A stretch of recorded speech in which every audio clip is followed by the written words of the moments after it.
Bismillahirrahmanirrahim. Assalamualaikum warahmatullahi wabarakatuh. Selamat pagi, siang, sore, atau malam untuk Bapak dan Ibu dosen dan teman-teman yang saya hormati. Terima kasih atas waktu dan perhatiannya. Di sini sebelumnya perkenalkan nama saya Chandra Eka Priyansyah dengan NIM L013639. Pada kesempatan kali ini, saya akan mempresentasikan rancangan proposal penelitian saya yang berjudul Penerapan Optimasi Hyperparameter berbasis Optuna pada algoritma gradient boosting machine untuk data tabular.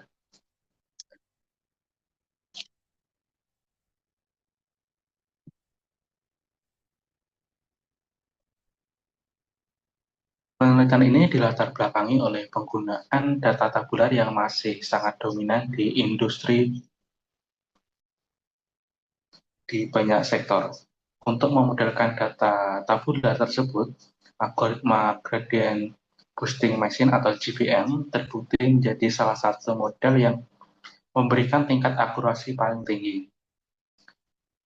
Namun, tantangan utamanya adalah performa maksimal dari GBM ini sangat bergantung pada proses tuning hyperparameternya. Biasanya proses ini dilakukan secara manual dengan mencoba berbagai kombinasi yang pastinya sangat tidak efisien dan memakan banyak waktu. Sebagai solusi, ada pendekatan automate machine learning atau AutoML konvensional seperti T-Pod. Tapi masalahnya, metode pencarian pada AutoML konvensional ini terlalu luas karena mencoba membangun pipeline dari puluhan algoritma dasar secara acak. Dampaknya, beban komputasi menjadi sangat berat dan waktu eksekusinya menjadi sangat lambat.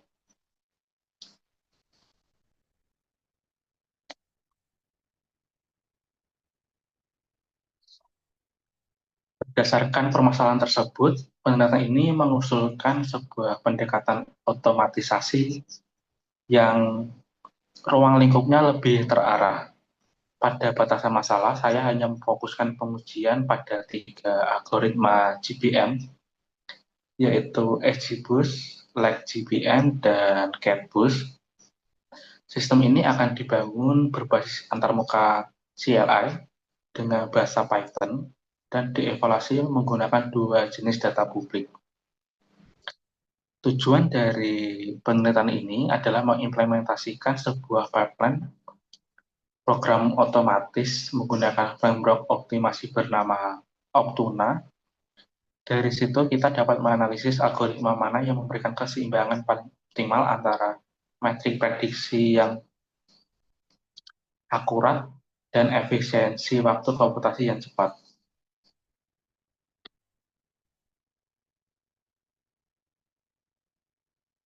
Masuk ke tinjauan pusaka, berikut adalah karakteristik utama dari ketiga algoritma yang akan dibandingkan.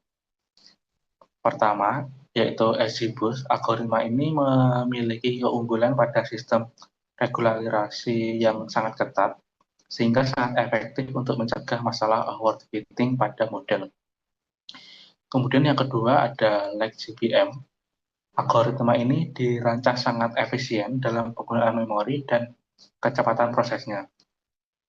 Hal ini dicapai karena LegGBM menggunakan teknik penumbuhan pohon keputusan secara tidak seimbang atau leaf-wise growth. Kemudian yang ketiga ada CatBoost, di mana algoritma ini sangat unggul ketika dihadapkan pada data yang memiliki banyak fitur kategorikal. CatBoost dapat memprediksi nilai teks tersebut secara langsung tanpa perlu proses encoding manual yang menyebabkan ledakan dimensi data.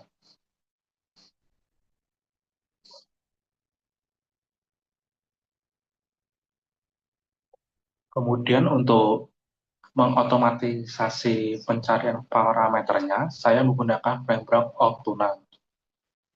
Berbeda dengan metode tradisional seperti grid search atau random search yang mencari parameter secara kaku, Optuna bekerja menggunakan probabilitas Bayesian, artinya algoritma ini bisa belajar dari riwayat evaluasi sebelumnya untuk memprediksi kombinasi parameter mana yang berpotensi lebih baik di iterasi selanjutnya. Selain itu, Optuna juga dilengkapi dengan fitur pruning. Fitur ini mampu mendeteksi dan menghentikan proses pelatihan model di pertengahan jalan apabila performanya dinilai memburuk, sehingga hal ini sangat menghemat total waktu komputasi. Masuk ke metodologi penelitian, di sini ada fase penelitian secara berurutan meliputi persiapan dari studi literatur, akuisisi data publik, perancangan kode pipeline berbasis objek, kemudian eksperimen optimasi menggunakan Optuna, serta analisis metrik pelaporan hasil akhir. Jadi, alur berjalan secara berurutan setelah data diakuisisi, data tersebut akan diproses melalui modul pra-pemrosesan otomatis. Kemudian, nilai-nilainya akan dimasukkan ke dalam modul optimasi Optuna untuk dicarikan kombinasi parameter yang paling optimal. Kemudian, setelah proses iterasi selesai divalidasi, sistem akan mengekstrak metrik evaluasinya dan mencetak laporan akhir berupa performa dan waktu eksekusinya.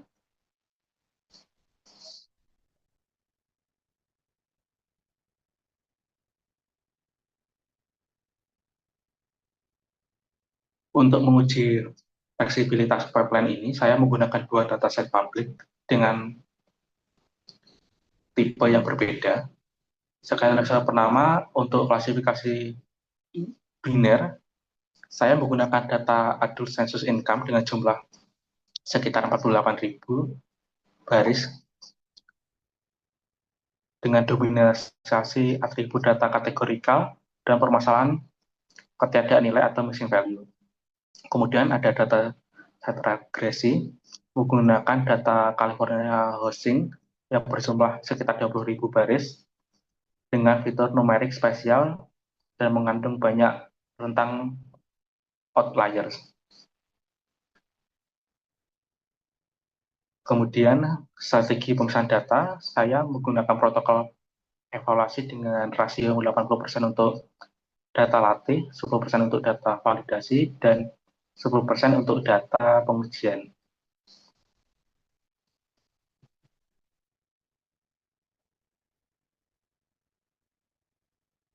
Kemudian secara teknis, arsitektur kode program ini dipecah menjadi dua modul utama. Modul pertama adalah auto preprocessing. Modul ini bertugas mendeteksi tipe data secara dinamis. Modul ini akan mengisi data yang kosong dengan nilai median secara otomatis, lalu menetapkan target encoding khusus apabila algoritma yang berjalan adalah XGBoost atau XGBoost. Sementara jika algoritma XGBoost akan diarahkan menggunakan native bypass. Yang kedua, modul optimization engine. Di dalam modul ini, saya merancang sebuah fungsi objektif yang dapat dieksekusi secara iteratif oleh Optuna. Tujuannya adalah menekan nilai error seperti RMSI agar sekecil mungkin pada kasus regresi dan menaikkan persentase akurasi setinggi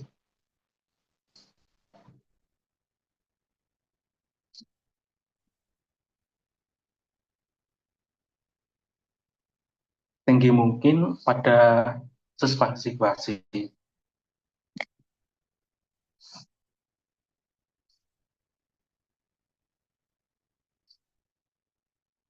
Kemudian, agar proses iterasi komputasi tidak berjalan tanpa batas, saya telah menetapkan batas ruang pencarian atau search space untuk hyperparameter pada Optuna. Variabel seperti kedalaman pohon maksimal atau max depth diatur rentangnya antara 3 hingga 12. Kemudian laju pembelajaran atau learning rate diatur dari 0,01 hingga 0,3. Rentang nilai ini saya tentukan berdasarkan literatur standar yang terbukti efektif untuk keluarga algoritma pohon keputusan.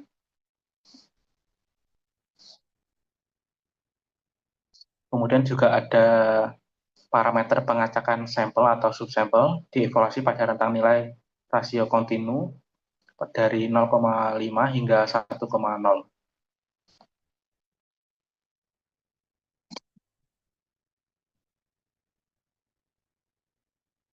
Kemudian pada tahap terakhir, kinerja algoritma tidak hanya dilihat dari seberapa tinggi nilai akurasi atau seberapa rendah nilai RMSI-nya, namun performa sistem akan diukur.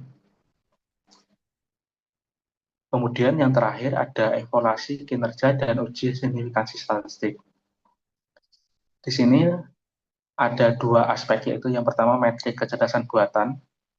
Evaluasi performa prediksi diukur menggunakan presentasi akurasi, Evans score, dan AUSI untuk kasus klasifikasi serta pengkapsulasian nilai RMSI dan MAE untuk kasus regresi.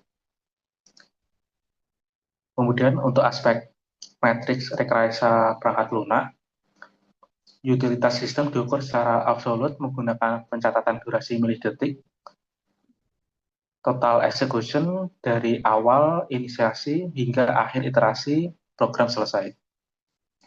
Kemudian untuk uji signifikansi statistik, saya menerapkan metode ANOVA dengan ambang batas signifikansi 5% untuk memvalidasi bahwa selisih keunggulan performa antar algoritma tidak terjadi karena kebetulan acak semata.